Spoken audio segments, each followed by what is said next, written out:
Hi, welcome back to my High Plains Life. I'm Danielle, your host, and this is episode 27. I can be found as Danny Girl Co. on Ravelry, Instagram, and Periscope. And this episode is called Early Start to NaKniSweMo, which is National Knit a Sweater in a Month, which is supposed to be November, but I started a bit early. So, yay. Well, on to the knitting then. As far as on the needles, I showed you my Celtic Myths shawl by Asita Krebs last month. Well, it is now blocked and absolutely beautiful. If you can see what the blocking did for it, it just brought those cables out lovely. Is that a phrase? Lovingly brought the cables out? I don't know. So it is blocked, it is huge, it is oh so soft, and it's ready for wear. So yay. I also have another finished object. As you can see, I'm wearing my Linum tee. This is by Bristol Ivy, and it is knit using Classic Elite Yarns Bella Lino, which is a linen and cotton blend. And let me stand up for you. Scoot back a little. Okay. So this is how it turned out. It's supposed to be sleeveless. I added sleeves.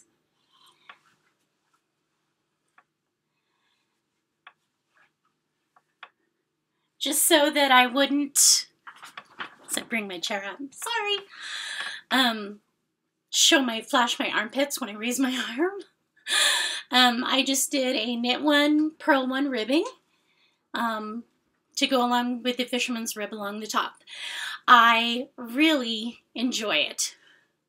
Sorry, the dog's chasing sunbeams through the yard, or through the room. What else about this? It's supposed to be a little looser, but I'm a little more in down on top.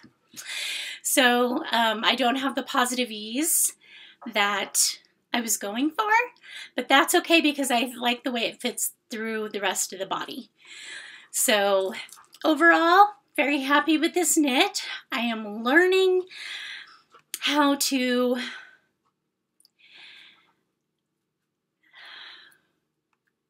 size my gauge swatches, I guess.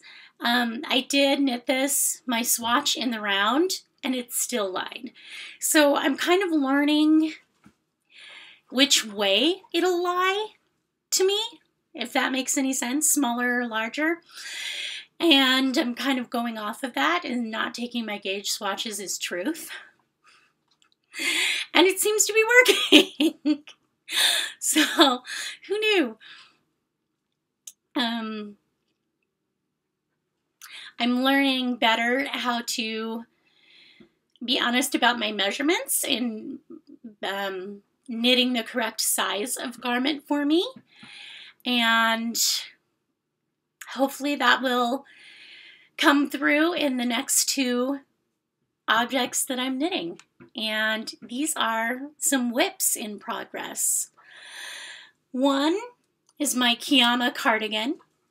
It is thank you to everybody who helped me find my Barocco origami booklet. I ordered it online from a shop and had it shipped to me, and it was lovely. So a little more expensive for a pattern than I would normally pay, but I'm hoping there's some other things out of this booklet that I want to make, and that way it makes it a little more cost effective. So this is Kiama. It's just an open front cardigan, really loose and breezy. And I thought due to the unstructuredness of it, that it would make a great use for hand spun. And so far I've been correct, because here's my hand spun. as big as my head. This is about 280 yards, or it was before what I knit into it. Yay! Hand spun. And this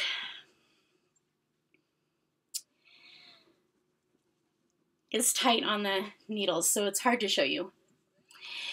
Here's my center back, over the shoulder, sleeve, sleeve, center back, going down to the front. Yeah, it's all scratched up on the needles, so it's kind of hard to show, but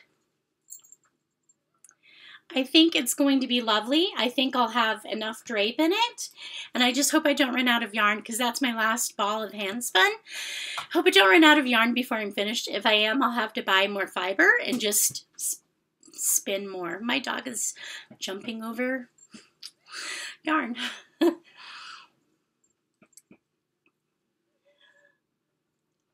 So that's my Kiyama. So that is one sweater, and I didn't start that until about the 20th, maybe about a week ago. A week, maybe 2 weeks ago, a week and a half, 2 weeks ago. But something I did just start a few days ago, I went ahead and pulled the trigger and bought the pattern for the transverse cardigan. And I'd already swatched for it. My gauge was a little off, but I went ahead and I didn't make any calculations, but I picked a size that I knew that then my sweater knit would be slightly larger than the size I knit. So I'm going with that. What is it with skeins of yarn that are as big as my head? This is classic, no.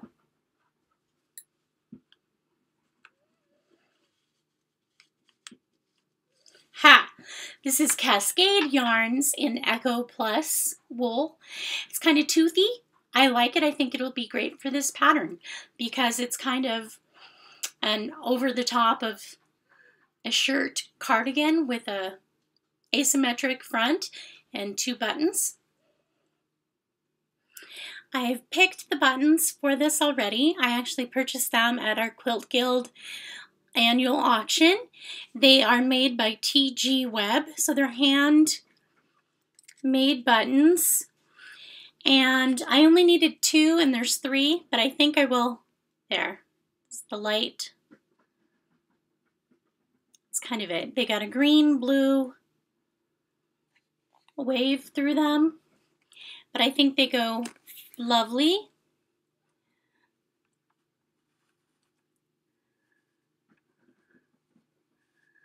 With my yarn. So those are the buttons that I'll be using for my transverse cardigan. I've started the sleeve. I did the garter stitch edging of the sleeve flat back and forth, and I'll seam that up later. And then I altered the pattern to knit the stockinette portion in the round instead of flat and having to seam up later. This way I have less purling to do and less seaming to do. Although I don't really mind seaming as much as most people seem to. I think it's like magic when you pull the thread and it all just goes zoop and perfectly hidden. I think that's so cool. So I do not mind seaming. That is the start of my transverse cardigan. So that's 2 sweaters that I've started this month. And my goal is to have them finished by the end of November for NaKniSweMo, which is National Knit a Sweater in a Month, which is supposed to be for the month of November. Obviously it started early, but it'll probably take me that long to get them finished. So as for Stalking, I am stocking the Man Thing hat for Mr. High Plains Life. It's just a very simple patterned beanie. And he wanted a hat. This kind of goes with acquisitions too. Malabritos Rios in the Pearl 10 colorway. I bought this yarn. It's like a dark charcoal gray, a hint of pearlescence, kind of. It's dark charcoal gray, very manly. And I'm gonna knit the Man Thing hat from this. And that's what I've been stocking. That and maybe other hat patterns for my other acquisitions. These were on sale, so I just had to. They are Boudreaux Designs, Old World Elegance for Modern Knitters. The Cussin single ply super bulky weight base in the mosaic colorway. I think I got that. I think it's Boudreaux. Hydro. But I loved the colors. Look at that. Aren't they just a beautiful palette of subdued craziness? And they're so soft. I normally don't like working with singles, but I think for a hat, this would be lovely. So I'm looking for hat patterns too, for me to use these in. Willow, I'm going to come up here. Come up here. Hi. Say hi, everybody. Say hi, everybody. She's pacing back and forth in here, chasing sunbeams. So, yes. Oh, you's a good puppy. Are you going to jump over? Okay. No, but she comes right back. So that's Willow, my companion, my little therapy dog. Sorry. Side note, and moving on.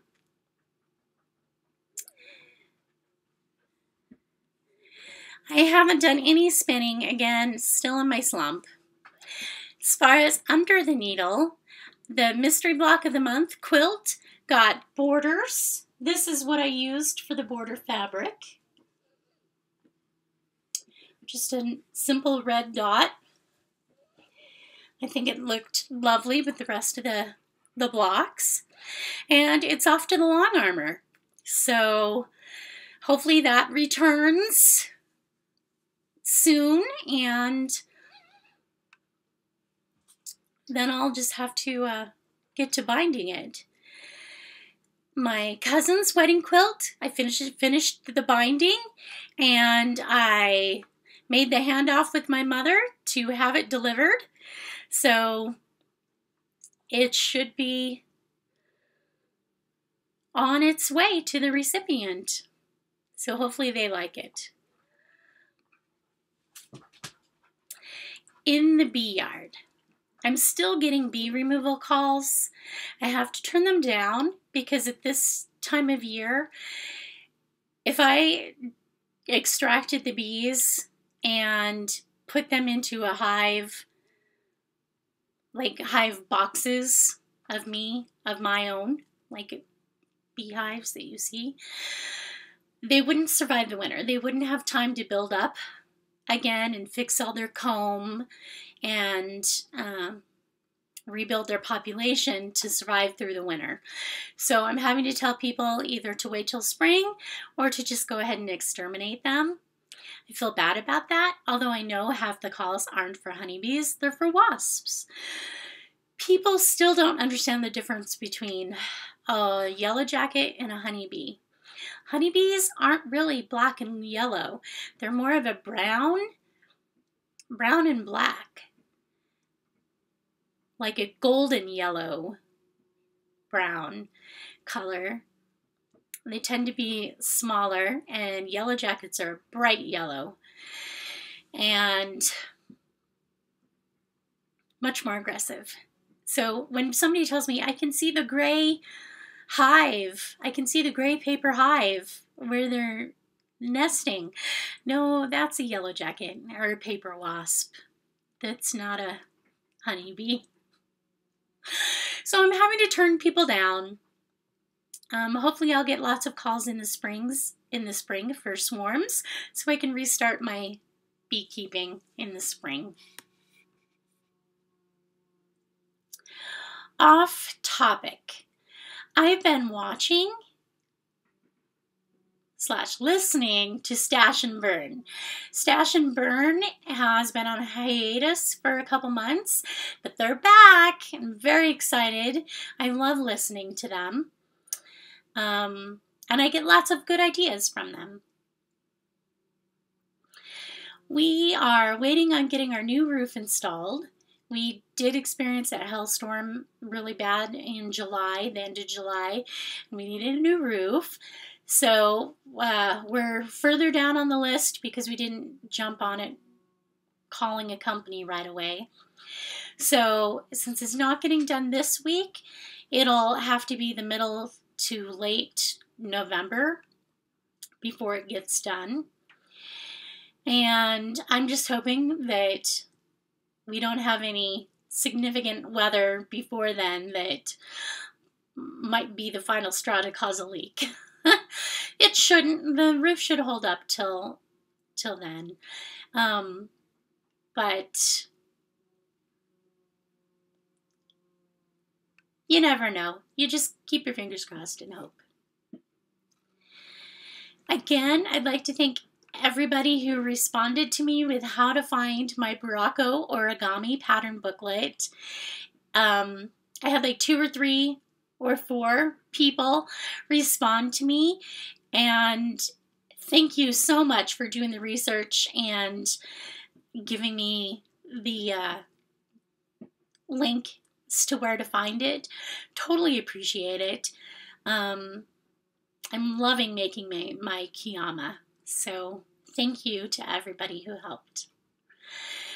Again, I can be found as Danny Girl Co. on Ravelry, Instagram, and Periscope, and show notes can be found at www.myhighplainslife.com. Thanks, and have a good day. Bye.